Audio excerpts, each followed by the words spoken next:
आग में तपकर ही सोना और निखरता है। ये कहावत भारतीय क्रिकेट टीम के स्टार बल्लेबाज रोहित शर्मा पर बखूबी लागू होती है। क्रिकेट जगत में सफलता के शिखर पर पहुंचे रोहित शर्मा ने अपने जीवन में काफी संघर्ष और कठिनाइयों का सामना किया है। आज रोहित शर्मा अपना 34वां जन्मदिन मना रहे हैं और आज हम रोहित के सफर के कुछ ऐसे अनसुने किस्से आपको बताएंगे जिसकी बदौलत शर्मा जी का लड़का आज हिटमैन के नाम से जाना जाता है।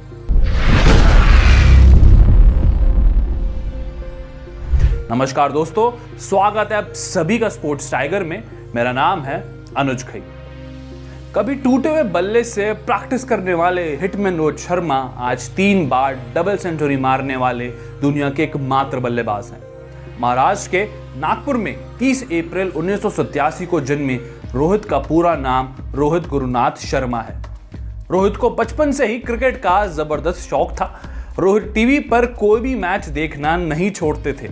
इसके साथ साथ गली क्रिकेट भी रोहित ने खूब खेला है, जिसमें रोहित इंटरनेशनल खिलाड़ियों के खेलने के अंदाज को फॉलो किया करते थे।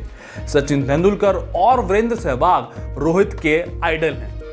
क्रिकेट के जबरदस्त शौक की वजह से अपने घर के आसपास खेलते हुए रोहित शर्मा ने कई पड़ोसियों के घर की खिड़कियां तोड़ी हैं, जिसकी वजह से रोहित को पुलिस कंप्लेंट की परेशानी भी झेलनी पड़ी थी।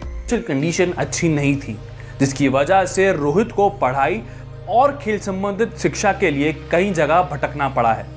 नागपुर महाराष्ट्र के रहने वाले रोहित के पिता एक ट्रांसपोर्ट कंपनी में काम करते थे, जिनकी सैलरी के जो खर्चा हुआ करता था महीने का, वो काफी नहीं था। इसी कारण रोहित को उनके दादा के पास मुंबई भेजने का निर्णय लिया गया। रोहित के सामने गरीबी बेहद ही बड़ा चुनौती थी। पढ़ाई के साथ साथ क्रिकेट की कोचिंग के लिए रोहित के पास पैसे नहीं थे और कुछ समय तक रोहित ने खुद ही अपने खेल पर ध्यान दिया और टूटे बल्ले पुरानी गेंद से ही मैदान में प्रैक्टिस करना शुरू किया। अपने सपने पूरे करने की कोशिश में जी जान लगाने वाले रोहित अपनी मेहनत और बलबूते के चलते एक दिन उनके चाचा ने हिम्मत जुटाकर उनके घर के पास में ये क्रिकेट एकेडमी में बात करी और रोहित को एडमिशन करवाने का वादा किया। शुरुआत में रोहित अपने करियर को एक ऑफ ब्रेक गेंदबाज के रूप में दिशा देना चाहते थे, जिसकी वजह से रोहित क्रिकेट एकेडमी में 8वें नंबर पर बल्लेबाजी करने उतरते थे। लेकिन जूनियर क्रिकेट के दिनों में 2005 में दौरे पर आई श्रीलंका के खिलाफ 50 ओवर के मैच के दौरान उनके दाहिने हाथ की उंगली में फ्रैक्चर हुआ। इससे उनका गेंदबाज के तौर पर करियर तकरीबन खत्म हो गया, क्योंकि रोहित गेंद को ठीक से ग्रिप नहीं कर पा रहे थे। यहीं से उन्होंने अपनी बल्लेबाजी पर ध्यान देना शुरू कर दिया। उनके कोच दिनेश लाड ने उनकी बल्लेबाजी की क्षमता को पहचानते हुए बल्लेबाजी पर ज्यादा ध्यान देने को कहा और रोहित को ओपनिंग का मौका दिया, जिसमें उन्होंने पहले ही मैच में शतक जमाते हुए सभी का ध्यान अपनी ओर खींचना शुरू कर दिया। एकेडमी में एडमिशन लेने के बाद भी रोहित क्रिकेट के सामान को लेकर काफी परेशान रहते थे। कई बार रोहित को बैट अपने साथी खिलाड़ियों से मांगना पड़ता था या फिर बल्ले के लिए इंतजार भी करना पड़ता था।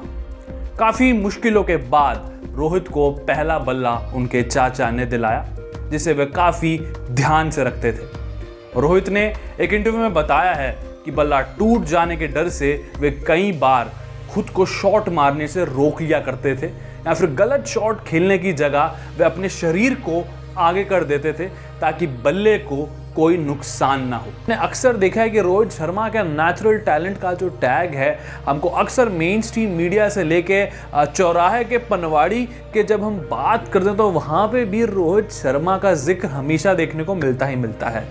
काफ़ी हद तक उनको एक टेस्ट क्रिकेटर के तौर पे दुनिया नहीं मान रही थी। रिसेंटली हमने देखा था कि रोहित शर्मा ने किस तरीके से इंग्लैंड के खिलाफ शानदार बल्लेबाजी करते हुए सारे के सारे क्रिटिक्स का मुंह तोड़ जवाब दिया था। और ये कोई पहला वाक्य नहीं है। अगर हम थोड़ा पीछे जाएं, 2013 का वो वक्त याद करें जहां महेंद्र सिंह धोनी ने रोहित शर्मा की जिंदगी के साथ साथ क्रिकेट करियर को भी पूरा बदल के रख दिया।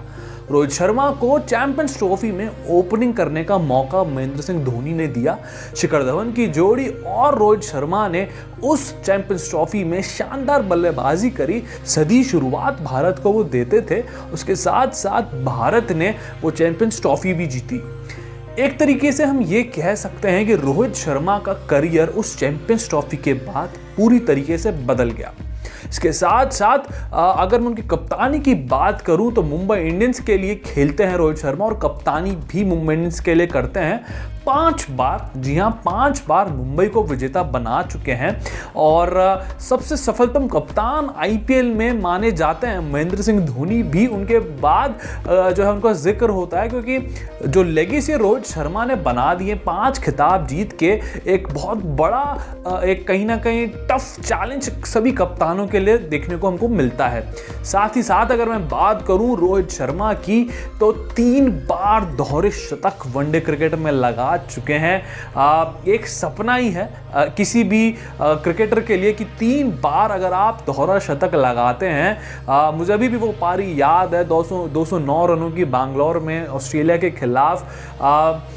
उस समय कहीं ना कहीं ऐसा लगा था कि एक नया जन्म हुआ है रोहित शर्मा का, जिस तरीके से उन्होंने ताबड़तोड़ अंदाज में ऑस्ट्रेलिया के गेंदबाजों की कमर तोड़ दी थी। इसके अलावा 264 रनों की पारी अभी भी हम लोगों के जहन में है जो कि श्रीलंका के खिलाफ उन्होंने खेली थी, और 208 रनों की पारी एक बार फिर श्रीलंका के खिलाफ 2017 में उन्होंने खेली थी। तो ये 3-4 पारियां तो कुछ ऐसी हैं रोहित शर्मा की जिसका जितना जिक्र करें उतना कम है।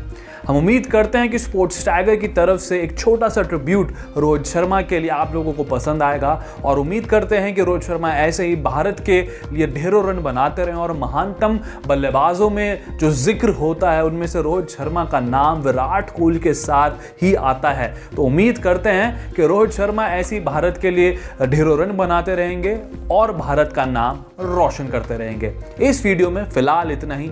आप देखते रहिए स्पोर्ट्स टाइगर।